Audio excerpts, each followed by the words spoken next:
Assalamualaikum warahmatullahi wabarakatuh.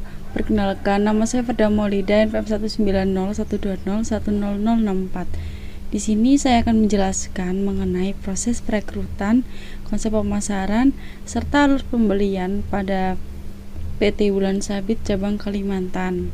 Langsung saja kita masuk ke profil perusahaan. Jadi PT Bulan Sabit ini merupakan industri yang bergerak di bidang makanan dan minuman yang berencana untuk melakukan ekspansi bisnisnya ke 3 pulau terbesar di Indonesia, di antaranya yaitu Sumatera, Kalimantan, dan Sulawesi. Dalam melakukan ekspansi bisnisnya, PT Bulan Sabit ini membutuhkan karyawan baru untuk mengisi jabatan yang kosong yang ada di perusahaannya, di antaranya yaitu staf produksi, digital marketing, HR staff, dan finance admin. Agar proses rekrutmen berjalan dengan lancar, di sini saya menggunakan aplikasi Odoo, di mana aplikasi Odoo ini merupakan sebuah perangkat lunak atau aplikasi ERP yang bersifat open source yang memiliki fitur yang sangat lengkap, mulai dari CRM, sales, purchase, accounting, inventory, project management, event, payroll, website, dan lain-lain. Pada tahap pertama yang saya lakukan yaitu membuat akun Odoo terlebih dahulu, yaitu dengan mengisi nama depan dan nama belakang, email, nama perusahaan, nomor telepon, negara asal, bahasa, skala perusahaan, dan minat utama. Untuk nama depan dan nama belakang, saya isi nama saya sendiri yaitu Farda Maulida, email saya sendiri. Untuk nama perusahaan saya isi PT Bulan Sabit, nomor telepon, lalu negara Indonesia. Untuk bahasa saya pilih bahasa Inggris karena tidak terdapat bahasa Indonesia pada pilihannya. Lalu untuk skala perusahaan saya memilih 5-20 karyawan. Untuk minat utama saya memilih saya adalah mahasiswa. Ini merupakan tampilan awal dari Odoo sendiri. Karena saya akan melakukan proses rekrutmen, jadi saya mengeklik yang bagian rekrutmen. Pada PT Bulan Sabit sendiri, job posisi yang sedang dibutuhkan yaitu staf produksi, digital marketing, HR staff, dan finance admin. Adapun proses pembuatannya dalam Odoo ini yaitu dengan klik create, lalu akan muncul create a job position dengan mengisi job position sesuai yang dibutuhkan oleh perusahaan dan mengisi email. Pada tahap selanjutnya yaitu mengisi data karyawan sesuai dengan kualifikasi yang dibutuhkan oleh perusahaan. Untuk mengisi data karyawan ini diisi oleh perusahaan kami sendiri. Adapun caranya yaitu dengan klik all application. Ini merupakan tampilan awal dari all application. Untuk mengisi data karyawannya sendiri, kita dapat mengeklik create. Setelah mengklik create, akan muncul lembaran seperti ini yang harus diisi, yaitu mulai dari nama pelamar hingga fokus salary. Setelah diisi semuanya, jangan lupa klik save dan create employee. Setelah semua data pelamar telah diisi yang sesuai dengan kualifikasi perusahaan, nanti akan muncul pada initial qualification. Dalam initial qualification, pada data pelamar terdapat tanda PIN. Nah, tanda PIN itu digunakan untuk menambahkan dokumen-dokumen pendukung agar pelamar dapat lolos ke tahap selanjutnya. Apabila pelamar telah lolos pada tahap pertama yaitu pengecekan data pelamar, maka pelamar dapat melakukan tahap selanjutnya yaitu first interview. Pelamar yang lolos pada tahap selanjutnya dapat kita tambahkan dengan cara mengeklik tanda plus pada kolom first interview, yaitu dengan mengisi nama pelamar, email, serta job posisi, lalu klik save. Setelah semua data pelamar telah kita tambahkan pada first interview, maka tahap selanjutnya kita dapat melakukan penjadwalan untuk pertemuan first interview dengan pelamar pekerjaan ini, yaitu dengan cara klik tanda jam, nanti akan muncul schedule activity. Nah, dalam schedule activity ini yang harus diisi yaitu mengenai jenis aktivitas, summary, dan tanggalnya. Lalu klik save. Setelah pelamar lolos pada tahap first interview, kita dapat menambahkan data pelamar yang lolos tersebut ke second interview. Caranya sama, yaitu dengan klik tanda plus pada sebelah tulisan second interview. Lalu kita dapat mengisi nama data pelamar dan email, lalu klik add. Setelah semua data pelamar telah ditambahkan pada second interview, jangan lupa untuk melakukan schedule atau jadwal pertemuan dengan pelamar untuk melakukan interview yang kedua.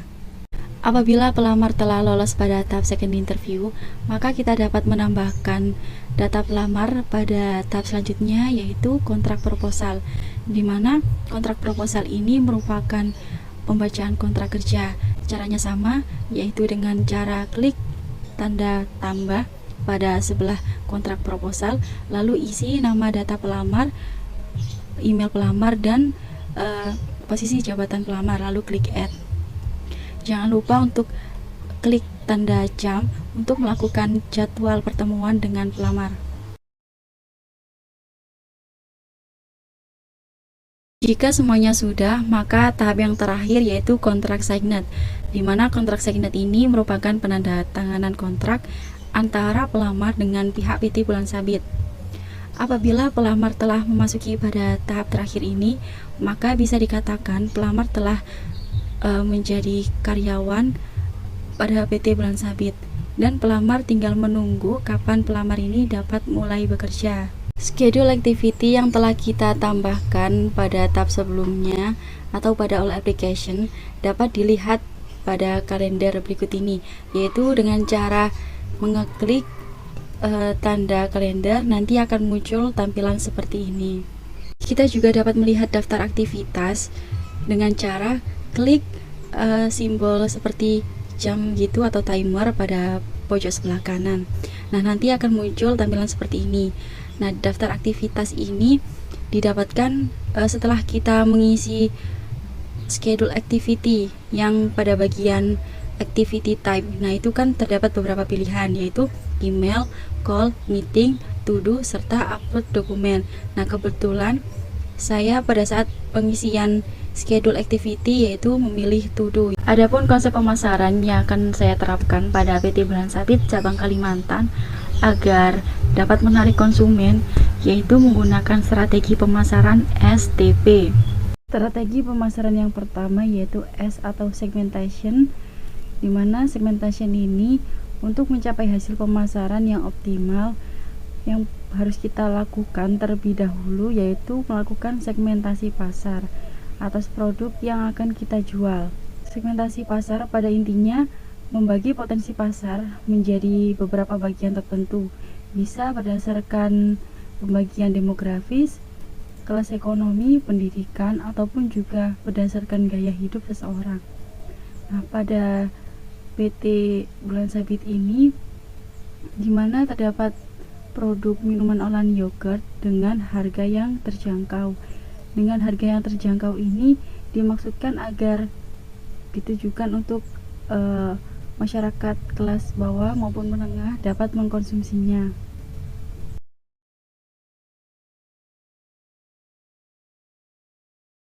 Strategi pemasaran yang kedua yaitu T atau targeting, di mana targeting ini bagaimana caranya kita dapat membidik target market yang telah kita pilih dalam analisa segmentasi pasar.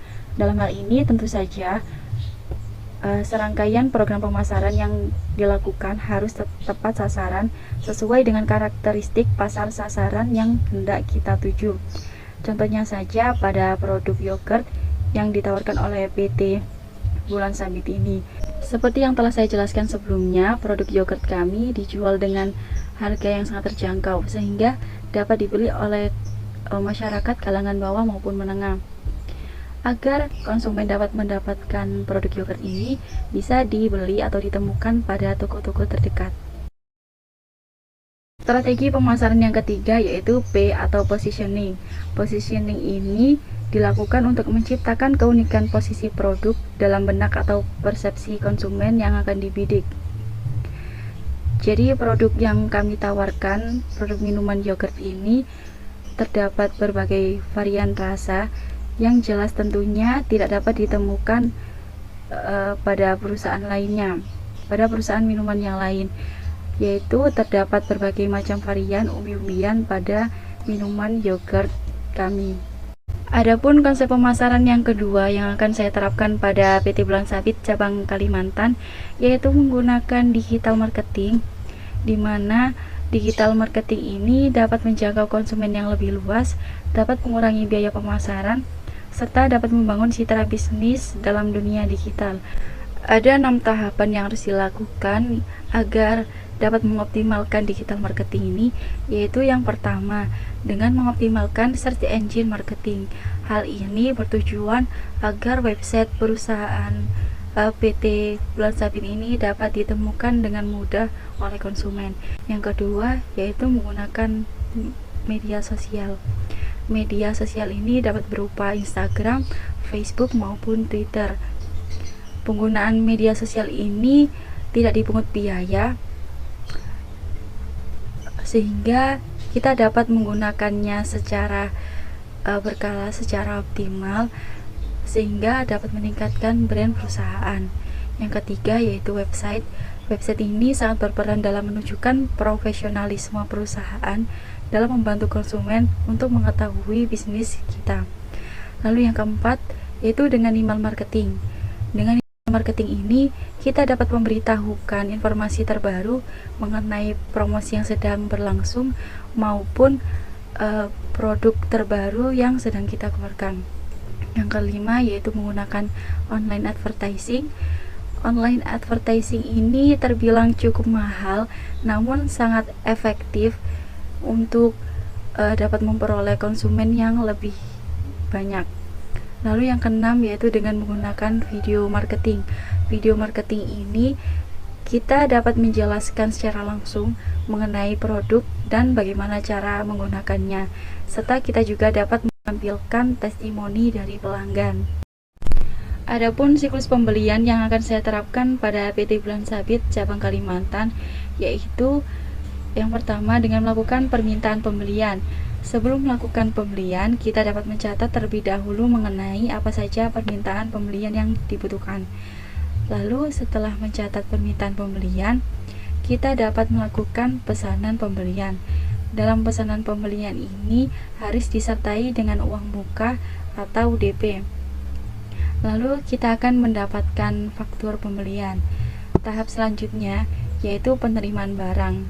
Dalam penerimaan barang harus dicek terlebih dahulu apakah barangnya telah sesuai atau tidak.